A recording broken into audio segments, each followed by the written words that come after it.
नमस्कार दोस्तों, धर्म रहस्य चैनल में आप सभी का एक बार फिर से स्वागत है। आज हम एक बार फिर से अपनी श्रृंखला की कहानी को और इस पॉडकास्ट को आगे बढ़ाते हुए जानते हैं कि आगे उस साधना में साधक के साथ क्या घटित हुआ था। तो जैसा कि आपने जाना कि एक कन्या और एक पुरुष मिलन के लिए लगभग पूरी तरह से उस कुटिया के अंदर तैयार हो चुके थे, जिसके चारों तरफ भयानक चमगादड़ों की एक पूरी फौज वहां पर उपस्थित थी।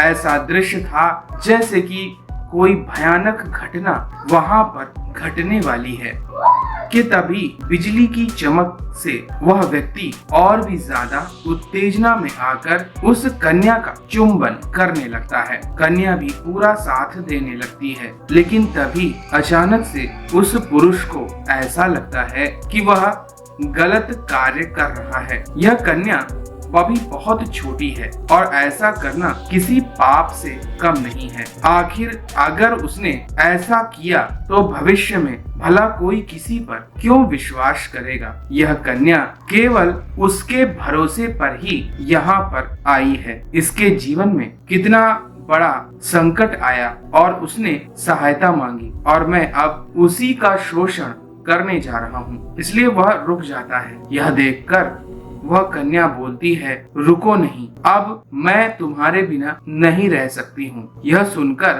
पुरुष उसे कहता है, यह गलत है, तुम यहाँ इस प्रकार मेरे साथ जीवन और शारीरिक शोषण के लिए नहीं आई हो। यह तो बहुत ही गलत बात होगी, मैं यह नहीं कर सकता। कि तभी वह कन्या जोर से उस व्यक्ति को पकड़ लेती है और कहती है, तुम्हें क्या समस्या है? जो शुरू किया है उसे जारी रखो, मैं बहुत अच्छा महसूस कर रही हूँ। पर वह कहता है, पहली बात कि तुम अभी बच्ची हो, तुम्हें कुछ भी नहीं मालूम और यह तो केवल शादी के बाद ही अच्छा लगता है। तो वह कन्या कहती है, ठीक है ना, मैं आपसे शादी करने को तैयार हूँ, लेकिन इस अवसर के आनंद को खत्म करना बिल्कुल भी अच्छा नहीं है। तब वह व्यक्ति कहता है, वह सब तो बाद की बात है, तुम्हारे और मेरे बीच में कई वर्षों का अंतर है, तुम नहीं समझ पा रही हो, तुम अभी बच्ची हो।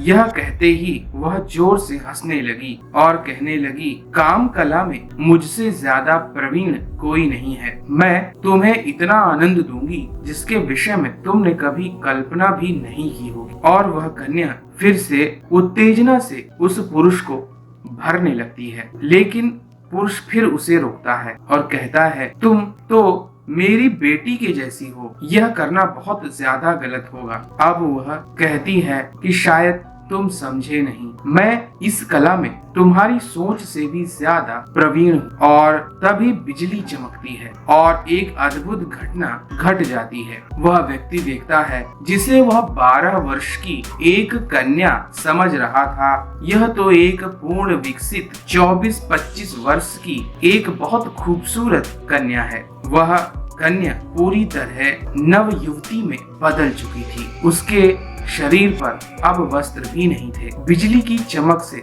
उसके शरीर पर मौजूद एक भी वस्त्र वहां दिखाई ही नहीं पड़ा। आश्चर्य तो तब हुआ जब उस व्यक्ति ने देखा कि उसके शरीर पर भी एक भी वस्त्र नहीं है और वह एक दूसरे का आलिंगन किए हुए हैं। वह मुस्कुराते हुए उसके होठों पर चुंबन करते हुए बोली, मैं कब से तुम्हारा इंतजार कर रही थी, मैं बस तुम्हारे लिए ही बनी हूँ और जो शुरू किया है उसे आगे बढ़ाओ। पुरुष और भी ज्यादा आश्चर्यचकित हो गया, क्योंकि उसने तो यह सोचा ही नहीं था कि कोई 12 वर्ष की कन्या पूर्ण विकसित कन्या में कैसे बदल जाएगी और फिर वह 12 वर्ष का रूप लेकर क्यों आई थी। अगर उसे आना ही था तो पूर्ण विकसित कन्या के रूप में जवान होकर उस वक्त क्यों नहीं आई। इसी प्रश्न को पूछना उसने उचित समझा और उसने कहा कि बताइए, आपने अपना वास्तविक रूप क्यों नहीं दिखाया और अपना परिचय भी मुझे बताइए। तब वह कहने लगी, मैं वही पिशाचिनी हूँ जिसकी साधना आप कर रहे हैं और मैं कन्या के रूप में जब आपके पास उस दिन आई थी तो मैं आपकी परीक्षा ले रही थी कि एक सुंदर कन्या को देखकर आपके मन में काम वासना अगर आ जाती है तो मुझे सिद्ध करना आपके वश में नहीं है। किंतु इतने दिन होने के बावजूद एक बार भी आपने मुझे हाथ नहीं लगाया और तब से मैं आपको मन ही मन पूरी तरह चाहने लग गई। इस प्रकार से आज मैं आपको अपना स्वामी स्वीकार करते हुए गंधर्व विवाह कर रही हूँ और हमारी श्रेणी में संभोग करने पर ही विवाह माना जाता है। इसलिए आप मुझसे भोग कीजिए, जब तक मैं तृप्त नहीं होती तब तक कीजिए। और हाँ, मैं आपके शरीर में ऐसी ऊर्जा भर दूंगी कि आप जब तक स्वयं इस क्रिया को नहीं रोकेंगे तब तक आप स्खलित नहीं होंगे। मैं शक्ति आपको प्रदान करती हूँ, आपका स्खलन रुक जाएगा। यह सुनकर वह व्यक्ति और भी ज्यादा आश्चर्यचकित हो गया। उसने कहा, ठीक है, मैं आपकी ही साधना के लिए यहाँ पर आया था। आप मुझे अगर स्वीकार करती हैं और जीवन भर सिद्धि बने रहने का वादा करती हैं, मेरी इच्छा के अतिरिक्त कोई कार्य बिना मुझसे पूछे नहीं करने का वचन देती हैं और अपनी एक निशानी मुझे प्रदान करती हैं, तो मैं आगे इस क्रिया को जारी रख सकता हूँ। यह सुनकर मुस्कुराते हुए वह कहने लगी, ठीक है, मैं अपना एक बाल तुम्हें देती हूँ। और उसने अपने केश से एक बाल तोड़ लिया। उस सिर के बाल को उसने उस व्यक्ति की कलाई में बांध दिया। जैसे ही कलाई में उस व्यक्ति ने उसे पहना, वह एक सोने के कड़े में बदल गया। तब पिशाचिनी ने कहा, अब से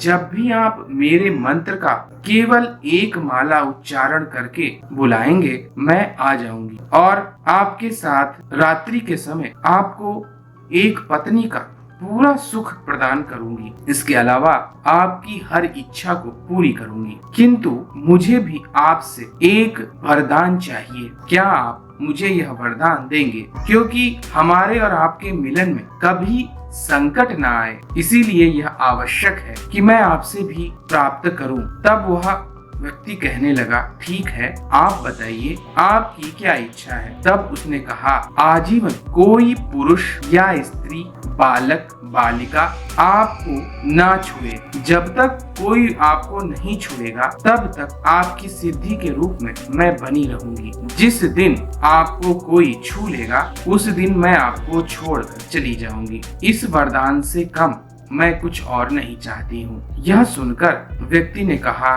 ठीक है, मैं तुम्हें तुम्हारी इच्छा का वरदान प्रदान करता हूँ। तब उसने कहा, आप भी निशानी के रूप में मुझे कुछ दीजिए। तो उस व्यक्ति ने कहा, मैं क्या दूं? तब उस पिशाचिनी ने कहा, आप भी अपने शरीर का एक बाल मुझे प्रदान कीजिए। और तब उस व्यक्ति ने अपने सिर से एक बाल तोड़कर उस पिशाचिनी को दिया। पिशाचिनी ने उसे अपनी उंगली में पहन लिया और वह उंगली में वह सोने की अंगूठी बन गया। तब पिशाचिनी ने कहा, आओ मेरे प्रियतम, अब जीवन के सभी प्रकार के सुखों को भोगो। मैं तुम्हारे साथ आजीवन बनी रहूंगी। लेकिन क्योंकि मैं एक पिशाचिनी हूँ, इसलिए केवल सूर्य का प्रकाश समाप्त होते ही तुम्हारे पास आ जाऊंगी और सूर्य का प्रकाश निकलते ही वापस विलीन हो जाऊंगी। इस प्रकार उस व्यक्ति और उस पिशाचिनी ने उस पूरी रात को आनंदित होकर भोग किया, एक दूसरे को पूरी तरह संतुष्ट किया।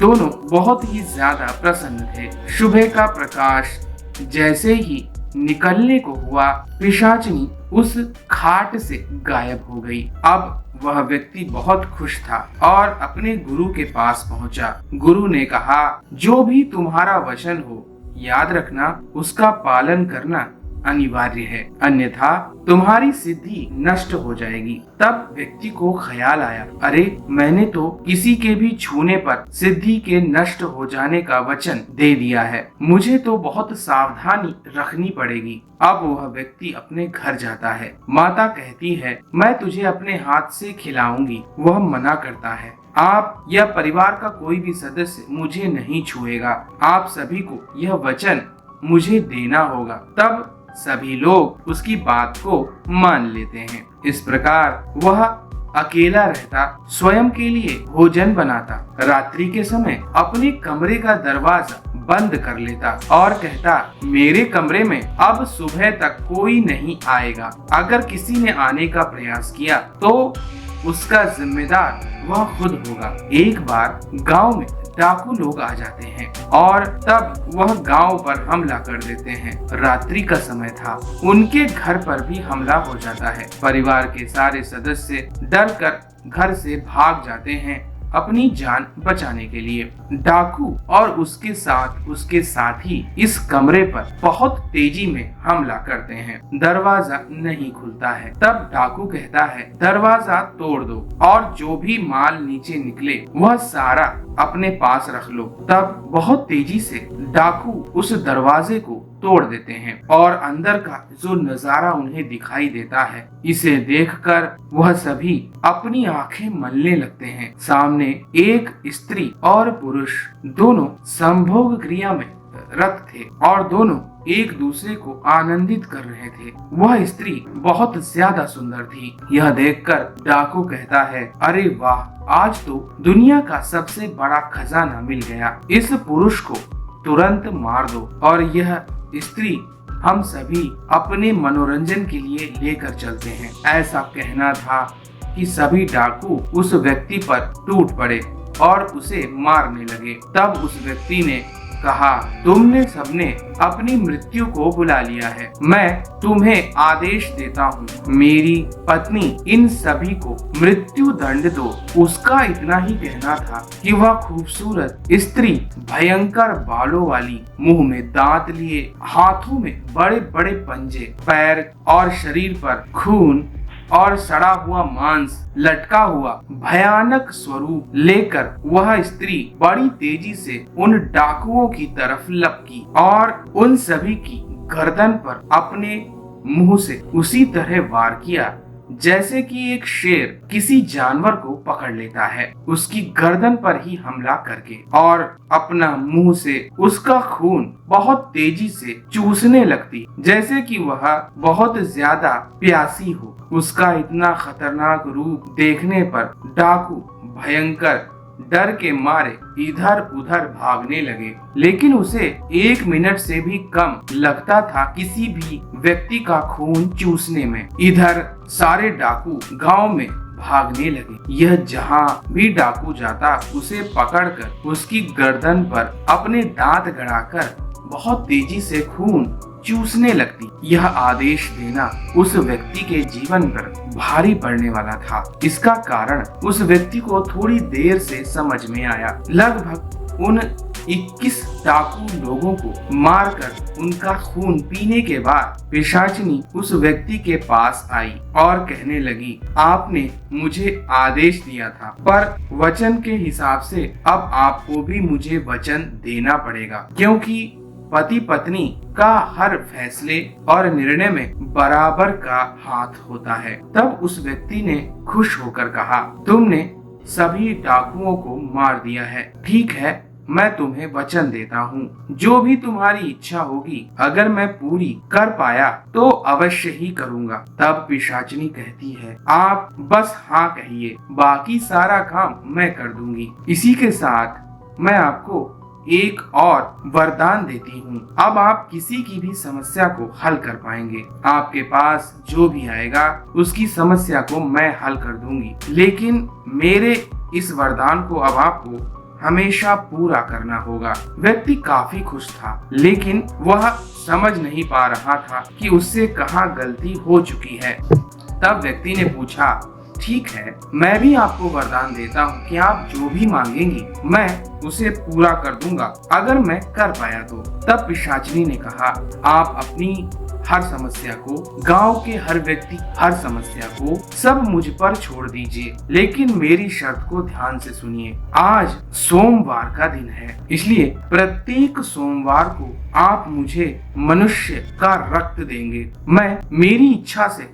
चुने गए किसी पुरुष का रक्त पीकर और ज्यादा शक्तिशाली होना चाहती हूँ। यह सुनकर व्यक्ति घबरा गया कि मैंने यह कौन सा वरदान इस पिशाचिनी को दे दिया है। तब व्यक्ति ने कहा, कोई और वर मांग लो, लेकिन इससे पहले मुझे यह बताओ कि ऐसी बात तुम्हारे हृदय में आखिर आई कैसे? तब पिशाचिनी ने कहा, आपने पहली बार मुझे रक्त पिला दिया। जब आपने कहा इन सभी को मृत्यु दंड दो, तब मैंने इन सभी का रक्त पिया और उसमें मुझे संभोग से भी ज्यादा आनंद की प्राप्ति हुई। और सबसे बड़ी बात तो यह है कि जिसे भी मैंने मारा यह सभी मेरी सेवा में आ गए। यह सभी मरकर पिशाच बन गए हैं और मैं इन सब की रानी हूँ। अब मैं जो भी कहूँगी यह मेरी आज्ञा का पालन करेंगे। इस प्रकार पूरे डाकुओं का गिरोह मेरे सेवक बन चुके हैं। इसीलिए अब हर सोमवार मैं एक मनुष्य को मारकर उसका रक्त पीना चाहती हूँ। इसीलिए आप मेरे लिए हर सोमवार एक पुरुष को लेकर आइए। आप नहीं ला सकते हैं तो मैं खुद लेकर आ जाऊंगी। बाकी का कार्य भी मैं ही कर दूंगी, लेकिन स्वीकृति आपसे ही मुझे चाहिए क्योंकि आप मेरे पति हैं। यह सुनकर व्यक्ति घबरा गया। उसने पिशाचिनी को मना कर दिया। पिशाचिनी ने कहा, आपका और मेरा रिश्ता बराबर का है, इसलिए आपको मेरी बात तो माननी ही पड़ेगी। अगर आप ऐसा नहीं करते हैं तो मेरा और आपका रिश्ता खत्म हो जाएगा, क्योंकि वचन के अनुसार पति और पत्नी का हर चीज में बराबर सहयोगी हिस्सा होता है। अगर आप मेरा सहयोग नहीं करेंगे तो फिर आप मेरे पति भी नहीं रहेंगे। तब व्यक्ति को लगा कि मैंने उस दिन मृत्यु दंड देने का निर्णय लेकर बहुत बड़ी गलती की है। मुझे सिर्फ दंड देने की बात कहनी चाहिए थी। किसी भी सूरत में मृत्यु दंड देना बहुत ही गलत और पैशाचिक कर्म है। इसी कारण से इतनी बड़ी और बुरी स्थिति आज हो गई है। व्यक्ति ने कहा, मुझे समय दो और तब तक मेरे घर में रहो। मैं कुछ दिनों के लिए अपने गुरु के पास जाना चाहता हूँ। तब पिशाचिनी ने कहा, जैसी आपकी आज्ञा। मैं तो आपकी पत्नी हूँ, आपकी हर आज्ञा मानना मेरी जिम्मेदारी है। और पिशाचिनी उसके घर में ही तब तक रहने लगी। इधर यह व्यक्ति अपने गुरु के पास पहुँचा और उससे सारी बात बताई। गुरु ने कहा, इससे पीछा तुम नहीं छुड़ा सकते हो। एक ही रास्ता है, तुम्हें इस शक्ति को अपने जीवन से विसर्जित करना पड़ेगा। जिस प्रकार तुमने इसकी साधना इसे प्राप्त करने के लिए की, उसी प्रकार विसर्जन साधना तुम्हें करनी होगी। गुरु के कहने पर सारी बात वह व्यक्ति समझ चुका था, क्योंकि वह यह बात जानता था अगर उसने गुरु की बात नहीं मानी तो किसी दिन उसके जीवन पर भी संकट आ सकता है। पिशाचिनी की भूख कभी समाप्त नहीं होने वाली है। उसे अपनी इस पत्नी को त्यागना ही होगा। इस प्रकार वह वहां से सीधे शमशान भूमि में चला जाता है। गुरु की बताई गई विद्या के अनुसार वहां पर पिशाचिनी की विसर्जन साधना वह संपन्न करता है। साधना संपन्न होते ही पिशाचिनी सामने प्रकट हो जाती है और रोते हुए कहती है, मुझसे कहाँ अपराध हो गया जो आपने मुझे अपने जीवन से ही बाहर आज कर दिया है। तब वह व्यक्ति कहता है, तुम्हारी इच्छाएं समाप्त नहीं होने वाली थी, इसीलिए आज मैं तुमसे अपना जीवन का जुड़ाव हटाता हूँ। जाओ, तुम अपनी दुनिया में वापस लौट जाओ। इस प्रकार रोते हुए वह पिशाचिनी कहती है, आपने मुझे बताए बिना अपने जीवन से मुझे निकाला है। मैं आपकी इच्छा का पालन करूंगी, लेकिन अब एक इच्छा मेरी भी है। जब आप अगला जन्म लेंगे तो मैं आपके जीवन में सीधे आ जाऊंगी और आपको दोबारा से प्राप्त करूंगी। इसमें आप मुझे नहीं रोक पाएंगे। मैं अपने प्रियतम का अगले जन्म तक इंतजार करूंगी। इस प्रकार वह पिशाचिनी वहां से गायब हो जाती है। तो यह थी इस पिशाचिनी साधना की सत्य घटना जो उस साधक ने की थी और अपने गुरु के माध्यम से उसकी सिद्धि को प्राप्त किया और बाद में उसका विसर्जन भी किया था। तो अगर आपको यह जानकारी और घटना पसंद आई हो तो चैनल को लाइक करें, शेयर करें, सब्सक्राइब करें अगर अभी तक आपने इसे सब्सक्राइब नहीं किया है। आप सभी का दिन मंगलमय हो। जय मां पराशक्ति।